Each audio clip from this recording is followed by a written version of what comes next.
Hey everyone, and welcome to This Explainer. Today, we're literally stepping into the dark to explore two terrifyingly distinct American mysteries that share one chilling, undeniable thread. We're going to dig into the data, the eyewitness accounts, and the leaked reports to try and make sense of the completely unexplainable. So, are you ready? Let's get into it.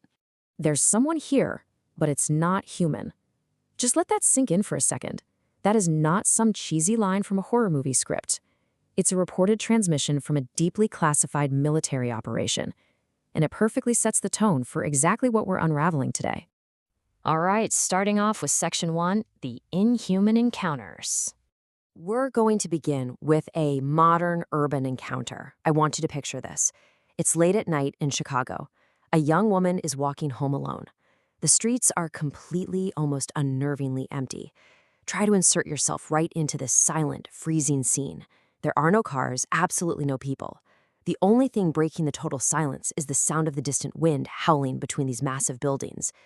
She thinks she's completely alone. Until, well, she notices someone standing under a flickering streetlight.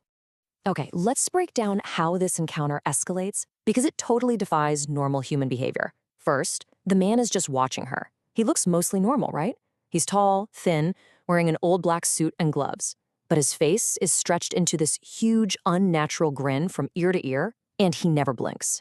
When she looks away and keeps walking, she hears these slow, precise footsteps. Tap, tap, tap. She turns around and he's closer. But get this, he isn't just walking. He is silently, precisely dancing.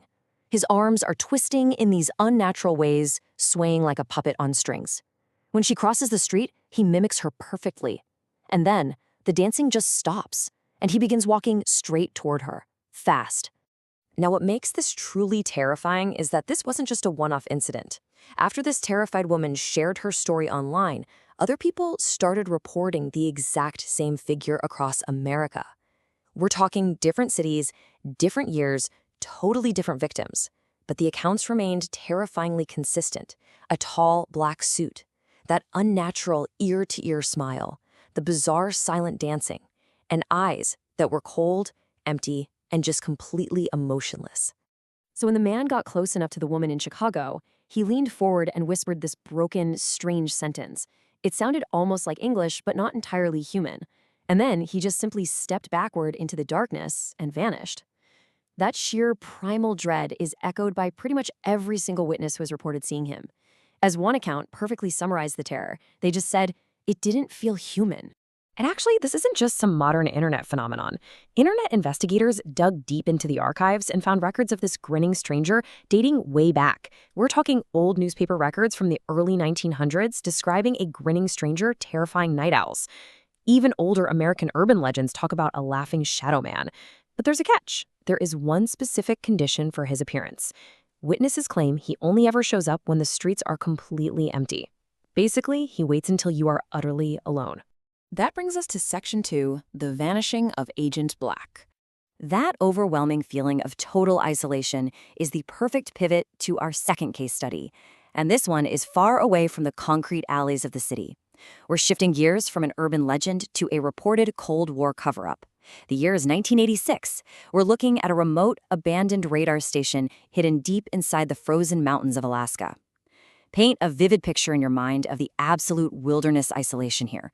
This is the height of the Cold War, a highly covert military environment surrounded by hundreds of miles of lethal, freezing wilderness. No one winds up here by accident. Let's track this timeline of escalation reported in the leaked documents, because it's honestly staggering. In week 1, soldiers report strange lights in the sky, weird radio interference, and unidentified figures lurking outside the base. By week 2, 3 soldiers vanish into thin air. Literally, no blood, no footprints, just abandoned rifles left in the snow. This rapid escalation forces the CIA's hand. So in week 3, they send in their absolute top operative, a guy known only by his classified codename, Agent Black. He was known for being silent, highly intelligent, and extremely dangerous. But at 2:13 a.m., he made his final transmission. Which brings us full circle right back to our cold open. A former communications officer claimed that at 2:13 a.m., Agent Black's usually calm voice suddenly shifted. Breathing heavily, he said, "There's someone here, but it's not human." Seconds later, the transmission was flooded with loud static.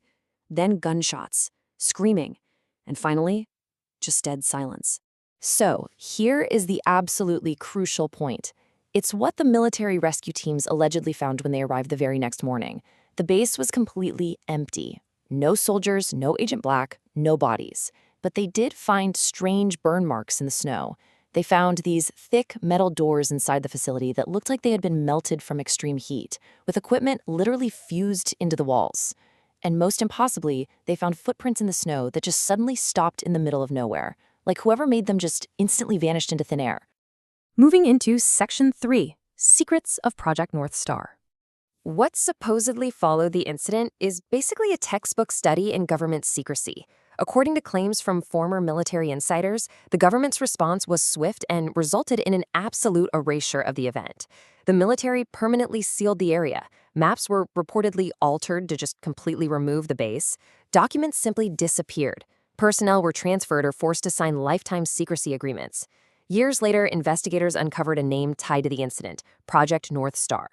Now, was it experimental military technology, or did they discover something ancient beneath the ice?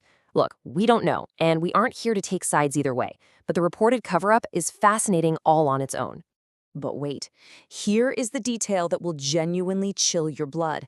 Several former military workers claim that late at night, strange, weak radio signals still occasionally broadcast from that abandoned station. Distorted messages. And according to one retired operator, a voice repeats the exact same broken sentence over and over. Don't let them find you. Wrapping things up with Section 4, Fear of the Unknown. Bringing these two narratives together, we see a really disturbing parallel. We've looked at the psychological, visceral horror of the smiling man and the classified, existential dread of Agent Black. On one hand, you have urban isolation, familiar city streets that become totally alien when they are completely empty. On the other hand, you have wilderness isolation, the frozen, inaccessible mountains guarded by classified military ops. But whether you are a young woman walking home in a modern city, or an elite CIA operative armed to the teeth in the freezing wilderness, the outcome is exactly the same. The deepest, most primal terror we face comes from confronting the inhuman when we are utterly, completely alone. The unknown is basically always waiting right at the edge of the light, whether it's a laughing shadow on a quiet street or some dark secret buried under the Alaskan snow. These accounts really force us to question what exactly shares the dark with us. So I'm going to leave you with this final thought to take away from today's explainer. If you are walking home tonight and you see someone smiling at you in the dark, will you look twice?